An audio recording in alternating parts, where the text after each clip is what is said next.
j'espère que vous allez bien. Alors c'est Janine, je suis auteure d'un livre qui donne des clés pour débuter dans l'immobilier et je aide également les gens à acquérir leur bien immobilier en leur donnant des conseils en ligne. Alors aujourd'hui j'ai voulu changer un petit peu de décor, donc voilà, je suis sortie. Je suis dans ma ville, dans le 92 en Haute-Seine. Alors dans cette vidéo je vais vous parler de comment j'ai loué mon appartement, donc je vais vous expliquer ce que j'ai choisi comme mode moyen pour louer mon appartement et pourquoi, et comment j'ai fait en fait pour choisir en fait ce mode. Donc n'hésitez pas également à rester jusqu'à la fin de cette vidéo parce que j'ai une surprise pour vous. Alors c'est parti. Cette vidéo va s'organiser en deux parties. Dans la première partie, je vais vous présenter les différents modes de location possibles en location classique, et dans une deuxième partie, je vais vous parler de mon choix. Alors, je vais regarder mes notes quelquefois, pardonnez, parce que j'aimerais bien vous dire tout ce que j'ai prévu de vous dire et ne rien oublier. Alors, je vais commencer par la location de particulier en particulier, les avantages et les inconvénients. Donc, les avantages, c'est que vous gardez votre argent, vous n'avez pas à payer les frais de gestion. Par contre, les inconvénients, c'est toute la partie administrative et signature du bail, préparation du bail, signature du bail. Et lorsqu'il y a des problèmes, donc au niveau lorsqu'il y a un problème dans l'appartement, c'est à vous de le régler. Donc si jamais il y a des problèmes de plomberie,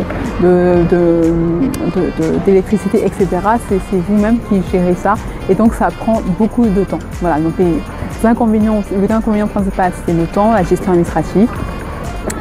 Voilà, donc maintenant passons à la location par une agence immobilière. Donc l'inconvénient, c'est que oui, l'agence immobilière, ça va vous coûter 8% en fait de votre loyer à peu près. Et en contrepartie, vous allez gagner du temps parce que l'agence va s'occuper de tout. Donc il y a plusieurs possibilités. Vous pouvez soit déléguer la recherche locative, donc la recherche de locataires, et vous occuper de la gestion, ou soit l'inverse, ou soit déléguer les deux, donc la recherche locative et également la gestion de votre bien. Donc l'agence va s'occuper de percevoir les loyers, de vous les reverser, et lorsqu'il y a un problème, va faire appel à un artisan qui va aller sur place régler le problème. Donc vous n'avez rien à faire, l'avantage c'est que vous gagnez du temps. Alors maintenant, parlons de mon choix. Donc moi j'ai choisi de passer par une agence, de déléguer en fait la gestion de mon bien à une agence.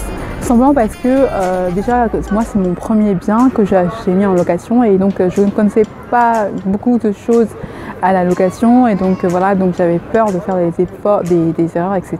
Et surtout mes parents m'ont dit que, étant donné que j'étais jeune, je n'allais pas être trop crédible par rapport aux locataires, et donc c'est vrai, je me suis dit oui c'est vrai, peut-être que je ne serais pas trop crédible. Donc du coup j'ai choisi de passer par une agence. Et donc comment j'ai trouvé mon agence? J'ai regardé sur internet des comparateurs d'agences immobilières en location, et donc j'ai choisi l'agence qui était qui apparaissait, qu'on m'a proposé en fait. Et après j'ai appelé chaque agence. J'ai également j'ai choisi passer par un comparateur, mais j'ai également appelé chaque agence de la ville en fait dans laquelle se trouve mon bien. Donc moi je vous recommande de le faire, de vraiment choisir une agence qui connaît le terrain en fait, qui est localisée dans justement la ville où se trouve votre bien. Donc j'ai appelé une par une des agences et je leur ai demandé leurs frais, parce que voilà, je n'avais pas envie de payer trop cher, donc j'ai demandé les frais d'agence, et donc en fonction aussi j'ai choisi mon agence comme ça. Donc en mettant du comparateur d'agence, et également en appelant directement les agences de la ville où se trouve mon bien, pour choisir, et c'est comme ça que j'ai choisi, je ne regrette pas du tout. Et donc j'ai également cherché aussi des avis sur internet, et ils étaient bons. Alors ensuite, donc pourquoi les avantages et les inconvénients, donc pourquoi moi j'ai choisi ce mode? Moi j'ai choisi ce mode tout simplement parce que, comme je vous expliquais, je connaissais pas trop, j'avais pas trop d'expérience en fait dans le domaine. Voilà, donc j'avais peur en fait de faire des erreurs. Et puis également c'est un gain de temps. Moi ça me dégage énormément de temps. Alors moi l'agence elle m'appelle juste quand il y a un problème pour me demander les devis, etc. Mon accord pour les devis. Et donc je lui ai fait un mandat, donc ce qui permet à l'agence de signer à ma place les bails, etc., de préparer les bails, de signer les bails. Donc l'agence vraiment s'occupe de tout, de la recherche du locataire, à la gestion du bien. Moi, tout ce que j'ai à faire, c'est juste me donner mon accord par téléphone pour un devis, etc., pour un locataire, etc. Voilà, donc c'est vraiment bien, ça a un gain de temps. Et en plus, ça ne me coûte pas énormément au niveau même en argent, parce que ça me coûte 8% du bien, du loyer en fait. Ces 8%, je peux les déduire de mes revenus fonciers. Donc finalement, j'ai pas vraiment de perte. Également, l'agence qui est vraiment très bien, c'est qu'elle me prépare un rapport pour m'aider à la déclaration d'impôt. Donc moi, ça m'a vraiment aidé.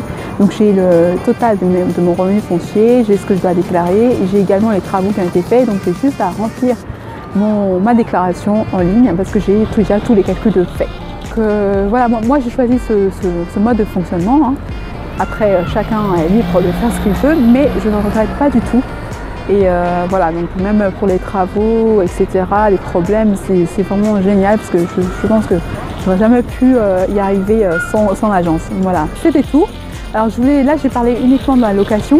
Maintenant, si vous n'avez pas encore acheté votre bien et que vous souhaitez être sûr, bien présenter votre dossier et être sûr d'obtenir votre prêt sans apport, alors n'hésitez pas à cliquer sur le lien qui se trouve en dessous de la vidéo parce que j'ai fait une vidéo dans laquelle je vous donne les 6 secrets essentiels pour bien présenter votre dossier et être sûr d'obtenir votre financement.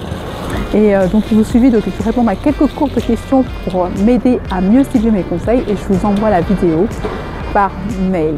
Voilà, donc c'était tout. Je vous souhaite une très belle journée et je vous dis à très bientôt.